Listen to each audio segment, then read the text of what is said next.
Welcome everyone to a new video on the Alien Algo channel. This will be the daily market recap again.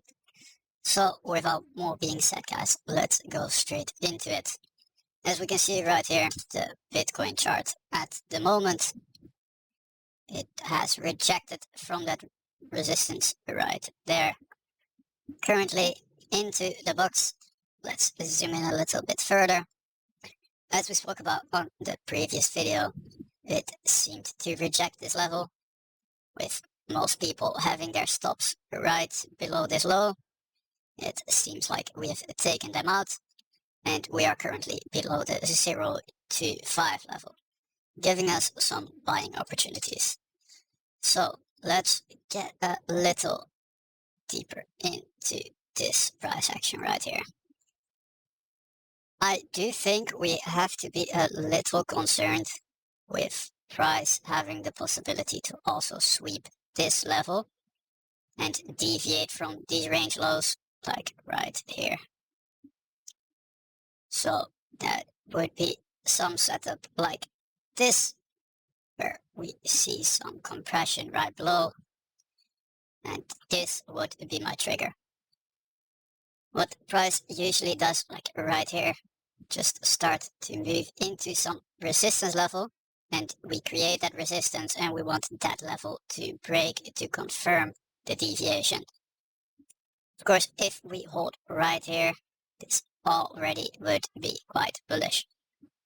But we do have to use a little bit of a safer stop, or you use a very tight invalidation in the case of getting stopped out. Right here, you get the opportunity to load back in here, losing only a little amount of money and giving you a bigger risk to reward. So as we can see right here, I expect us to hold this, but like I said, we do have to be concerned about this untapped lows, since this really would be a logical move to make, since we've rejected from right here. And if we zoom out a little further, using the staircase logic, of course, we looked at the previous lows, at the previous highs, and we did not break above these lows. With that, we simply made this into a staircase. So there is the possibility of doing something like this before going up. And the thing I would like to see is making, of course, a higher low where we only sweep this little part and we hold above this level. Because as we can see, when we want price to hold a level, we don't want to see it trading aggressively into it like it is doing right now. Because here, this is a healthy rejection, where we had the opportunity to short it down. But when we see something like this, it means sellers are really in control, because we simply want to see it going slowly into a level, getting some compression, and then it goes up. But if it goes down aggressively like this, we do have to be a little more on the safe side.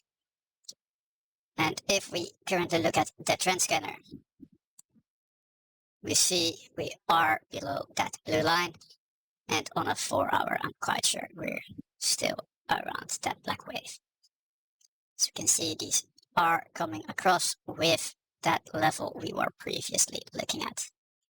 So now that we have checked our BTC right here, as you guys know, I still expect it to play some shit like this and just simply range, giving ETH and alts a little breathing room before it starts breaking out.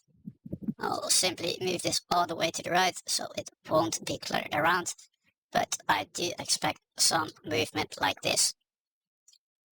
So let's get into ETH, and as I said, I expect ETH to be a little stronger, and as you can clearly see, if we go from one chart to the other,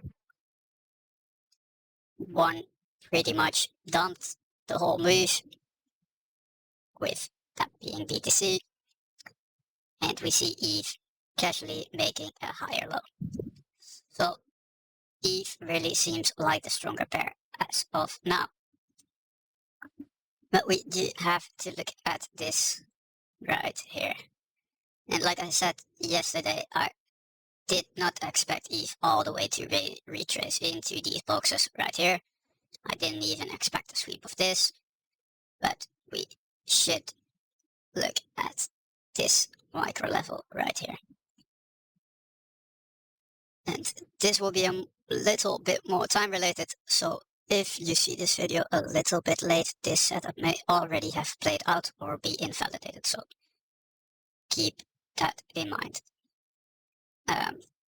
Most people within the VP Discord or that have been watching my Twitter should know this setup. If we look at the 1 hour, what do we see?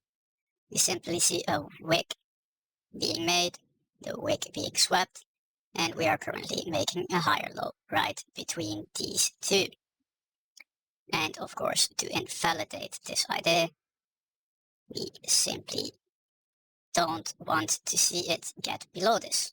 So I will simply make this another color to illustrate that this is the invalidation.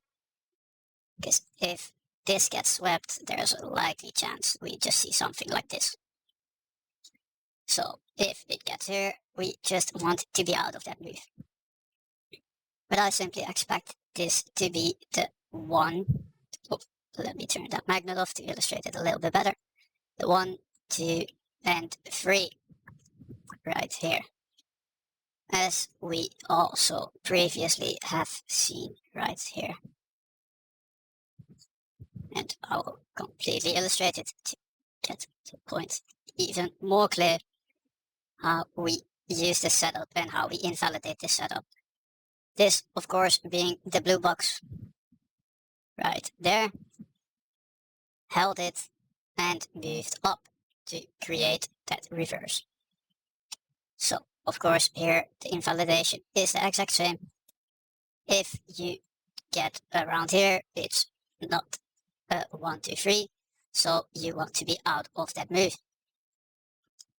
Here we clearly held, giving us the retrace back up. Of course, this same exact ID can be used in the bearish variant as well. So to get that 1 across as well, we've seen it right there. And I think I want to point out, of course, because people always expect like, oh, this pattern happened and we got a really big move, but we don't always have to get a major move. It is just a key pivot, like right here. Here we got a bigger move.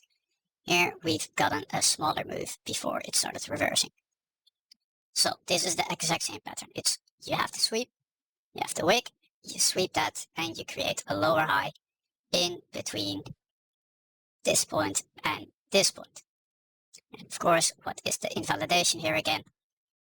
If we simply get right here, which that didn't happen, so this was a proper setup.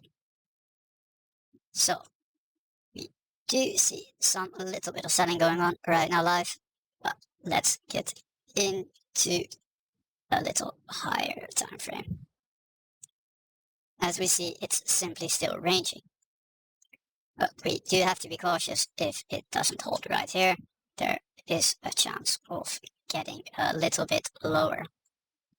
So to get it a little cleaner, I will remove these ones. And I will keep this one right here to see if this idea gets validated or invalidated. Now let's get into ETH BTC, because I think this chart is currently really important. We simply are also in a similar situation as ETH itself. We have a clear range. If I do it like here, we extend them to the right, click it properly. Right here, we are currently at that 0.5 level, which I really want to see hold. 1 little second. Okay, I'm back, perfect. So if we simply see the 4 hour right here, we clearly see these highs getting rejected around that level. So we do want to see it hold around this level to expect it to move towards those range highs, with of course the possibility of retracing before going up. And within this part, we simply don't want to do anything.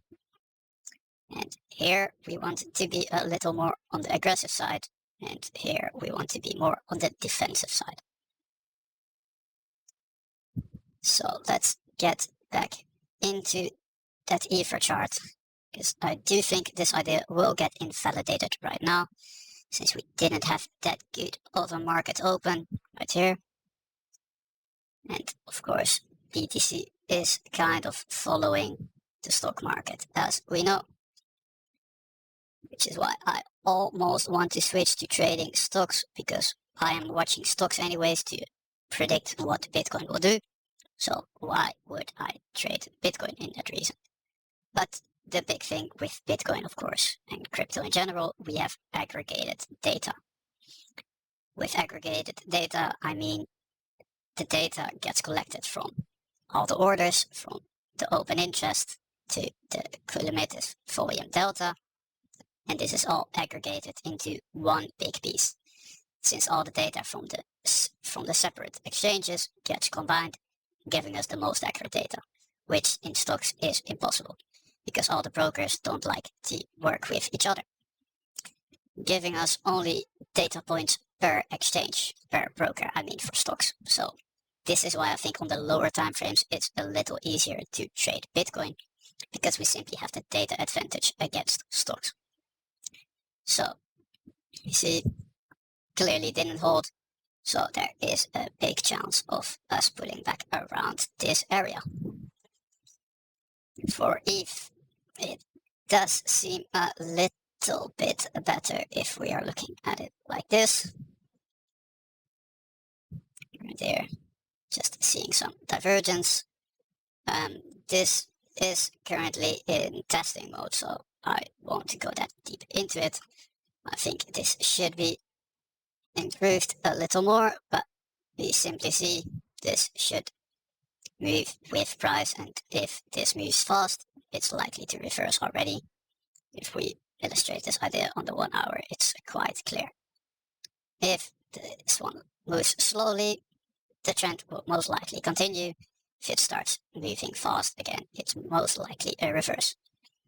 But I won't get too deep into that. I'll keep it as simple as possible. So this is currently the same idea, and like I said, if we lose this level, this idea will be invalidated, with of course the opportunity to go towards this area if it loses this. Well, let's shortly look at the total charts. Of course, the total one is also showing a bit of weakness, but as long as we hold these levels, I'm not that too concerned. Let's use the magnet again, right here. Change this to black. And we also, of course, have these highs right here, giving us another range formation, where we simply are moving inside the range. And a concept I spoke about with a great friend of mine, has been in the stock market for way longer than I am. We simply want BTC to form a range where ETH and altcoins get the opportunity to breathe. This, I hope and expect, is currently happening right now. But as spoken before, have to be a little concerned to get a possible deviation right here. And the same goes for ETH if we don't hold that level. And suddenly my connection became shit, so okay, there we go. Here we see it again. Right here, you have the 1, the 2, and the 3. If we don't get back above here and lose this, it's fully invalidated. So keep this in mind. I'll quickly upload it, so you guys have the opportunity to play the setup. Of course, manage the risk, and the setup should be looking something like this, with a stop being around that low, and we of course target the first high nearby. A little area where we can see a possible resistance is right here. So if we see a rejection right here, I'll most likely trail the stop up. And if we break this, we simply most likely will smash the TP. So, of course, guys, manage your risk. Don't bet the fucking house. The game is about probabilities. There is always a chance of losing a trade. And the thing is, I'll illustrate this, even if this is the daily market outlook. If we simply look at this risk to reward right here, it says 6.93, meaning I am risking 0.4% loss against this upside, with the difference between these being 6.93. What does this say? It simply says I am able to make 6.9 times more than I am risking right here. Let's illustrate this idea, what risk management is useful. If we look at this risk to reward, it simply says I can lose this trade 6 times, win the 7th, and we are almost at break even, because the risk to reward is simply 6.93. So let's get this in text. So I do 0 is minus 0.4, and we do this a couple times right here, and we will quickly sum them up. So that's 2.4 from the top of my head. So this then would be the loss. Well, we lost 6 times, but then the moment we smash the TP, it's 2.78 plus 2.78. So what does this show you? One time right here, it simply shows I was able to lose this trade 6 times. I smashed the TP on the 7th, and I still made money. I still made the 0.3% difference. Lost 2.4%, made 2.7%, which made us a winner in this case. And this is why I always say the best loser wins, and it's a game of probability. So remember that. Without more being said, I hope you liked the video, and have fun trading, guys.